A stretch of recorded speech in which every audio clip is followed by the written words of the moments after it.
Back in biblical times, human sacrifice was a form of demonic worship.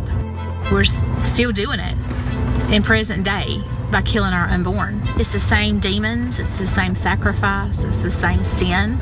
It's just a different time. This is a long shot in and of itself, running for governor against an incumbent. Why are you doing this? If we don't call things out and we don't acknowledge them and we don't take authority and take dominion over what God's given us, then we are no better than the evil ones that put it up. We've watched as people have destroyed our history and monuments, and in their place, they have erected statues to their own gods. It is a war between good and evil.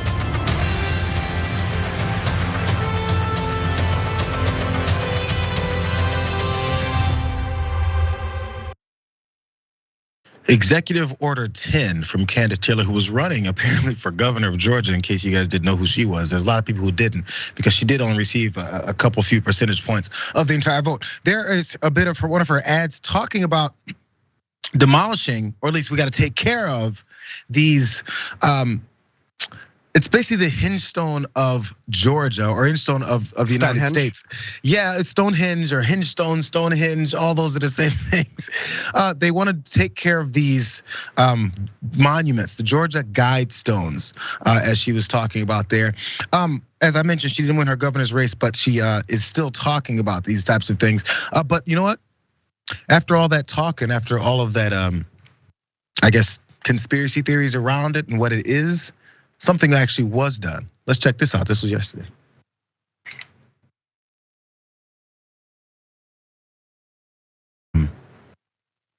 Destroyed them.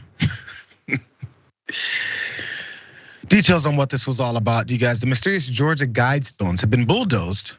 That's after sustaining significant damage in an apparent bomb attack, as you saw there in that last video. Residents reported hearing a thunderous explosion near their location around 4 a.m. That was on Wednesday. The Guidestones, sometimes called America's Stonehenge, thank you, Dan, for their appearance after being erected in 1979, consist of 6 granite slabs with an inscription carved in 8 different languages across the slabs. So that sounds really, really scary. The inscriptions contain guidelines, hence the name Guidestones, for pursuing human progress. Those recommendations include items like maintain humanity under 500 million in perpetual balance with nature, and unite humanity with a living new language. So there's a little bit, as I mentioned, there's a little bit of mystery surrounding these because they were erected in 1979 down there in Georgia, and some people thought it was like some kind of art project, some kind of thing to put up for people to come around. But actually, people come and see it because it's a tourist attraction at this point.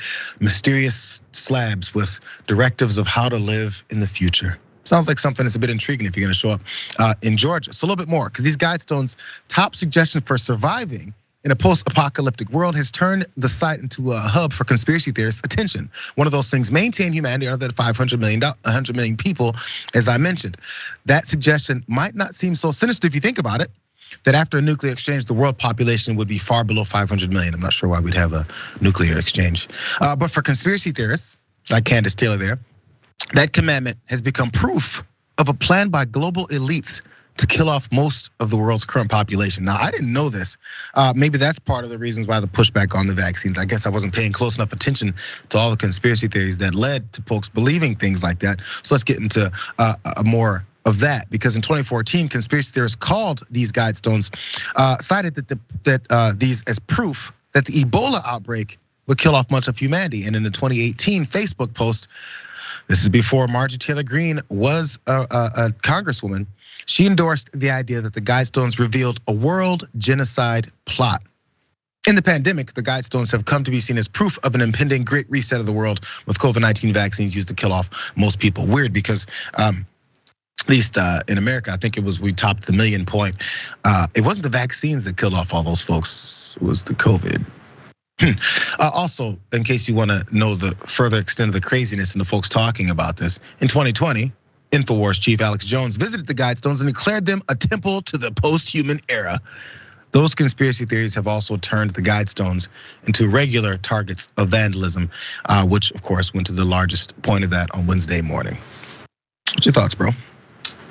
It's definitely really troubling because this is yet another example of the extreme conspiracy theorist segment of the right wing eventually turning into violence, eventually turning into like their stuff is turning out of a game where it's like, oh, is it fun to talk about these things? Oh, what if, bro? Kind of talking about on a podcast, but then it turns into real life. It turns into people really believing these things. I think there's one conspiracy theory relating to it that because the oh wait, yeah. This is the lady Candace Taylor, who was campaigning on destroying these things. She said that because these Guidestones are roughly 666 miles away from the UN's headquarters in New York, that this is clear proof that the New World Order, they're just taunting us, and so we need to fight back against them. We need to stand for humanity. This is the kind of stuff that Alex Jones goes on in his viral rants, and he knows these goes viral on purpose. He, to some extent, is putting on a character because he wants people to pay attention to these things, and people get stoked up and fearful about this stuff, and this is the end result. I want to see all those conservatives and all of them banish and condemn this behavior where you're destroying monuments, so to speak. I'm pretty sure they're gonna be silent on this one because there's no way to pin this on the left like they usually do. Did you notice in her the Candace Taylor's opening thing, she said they've destroyed our monuments, and there was videos of people pulling down Confederate statues, old racists that helped start the country. She said they're pulling down our monuments and erected statues of their own gods. I thought you were a Christian lady.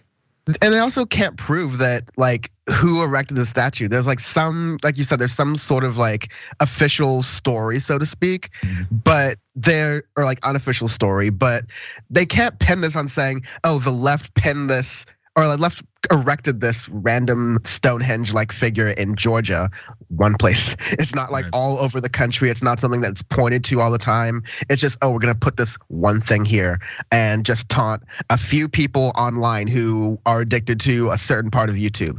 This is crazy.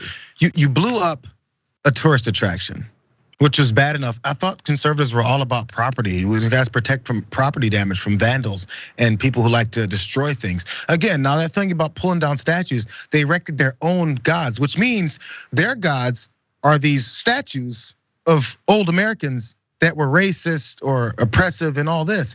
Those are your gods. Jesus might be kind of mad at you, Candace, that your gods are Robert E. Lee. That's your God. Lastly on this, Stu Peters also tweeted his joy for what happened here. Again, these are Christians. And he said, Satan always loses, God always wins, with a picture of these satanic Georgia Guidestones crumbling. Okay, if your God is so weak that you have to take down some stone slabs and then he won, I think you missed the whole point of God. He doesn't really care about those things. That's a political thing. Again, they don't believe this garbage. They don't at all. But the people that they've convinced are blowing things up now like terrorists.